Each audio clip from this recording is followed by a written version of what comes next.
देखें, नेटो जो है वो नॉर्थ अटलांटिक ट्रीटी ऑर्गेनाइजेशन है, और जैसे मैंने आपको उसका बैकग्राउंड बताया कि ये कम्युनिस्ट रशिया को, जो ब्लॉक बना हुआ था उस वक्त यूएसएसआर का, उसके साथ जो दूसरे ममालिक थे जो उसका साथ दे रहे थे, उनके ख़िलाफ़ एक फ्रंट बना था। और ओरिजिनली ये 15 ममालिक थे, और आहिस्ता आहिस्ता बढ़ बढ़ के एक्सपैंड कर करके अब ये 28 जो है वो मुल्कों पर मबनी एक अलायंस बन गया है। यूक्रेन को नेटो ने मुतअद्दिद बार जो है वो कोशिश की है कि उसको नेटो की मेंबरशिप दी जाए। अब ये एक ऐसी चीज़ है जिसको रशिया हमेशा सस्पिशन से देखता रहा है, बल्कि यहाँ तक कि नेटो ने मेंबर एक्शन प्लान जो है वो यूक्रेन को देने की कोशिश की थी। अब ये मेंबर एक्शन प्लान जो है ये एक फ़र्स्ट स्टेप होता है नेटो की ज्वाइनिंग के लिए। तो ये अब रशिया ने उसको ज़ाहिर है उस निगाह से देखा। 2007 में जो म्यूनिक कॉन्फ्रेंस हुई थी उसमें यानी उनकी जो नेटो की जो फ्रंटलाइन फोर्सेस थी वो हमारे बॉर्डर पे आ चुकी हैं, ये सीरियस प्रोवोकेशन है, हमारा एतमाद जो है वो उठता जा रहा है, और हम ये पूछना चाहते हैं कि ये आप जो एक्सपेंशन कर रहे हैं ये किसके ख़िलाफ़ कर रहे हैं, और हमें जो वार्सा पैक्ट को डिसोल्यूशन के वक्त जो है वो जब डिज़ोल्व हुआ था उस वक्त जो हमें एश्योरेंसेस दी गई थी उनका क्या बना। तो ये व्लादिमीर पुतिन 2007 से कह रहे हैं, और उसके बाद जो है वो ज़ाहिर है जब नेटो एक्सपैंड कर रहा था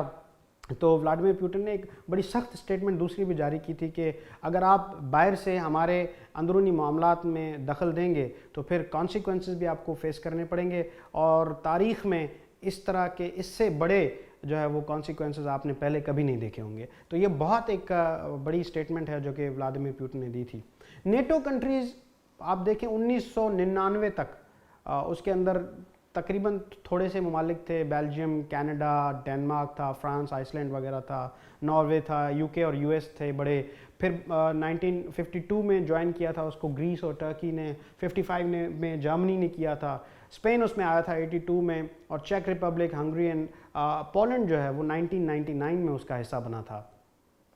और नेटो जो है इस वक्त एस्टोनिया, लैटविया और लिथुआनिया ये बिल्कुल रशिया के, यूँ समझ लीजिए कि बिल्कुल उसके बॉर्डर्स उसके साथ मिलते हैं, बेलारूस के साथ उनके बॉर्डर्स मिलते हैं। पोलैंड थोड़ी सी दूरी पर वहाँ पर मौजूद है, स्लोवाकिया, हंगरी, रोमानिया, बल्गारिया, यहाँ पर जो है वो नेटो वहाँ पर मौजूद है। और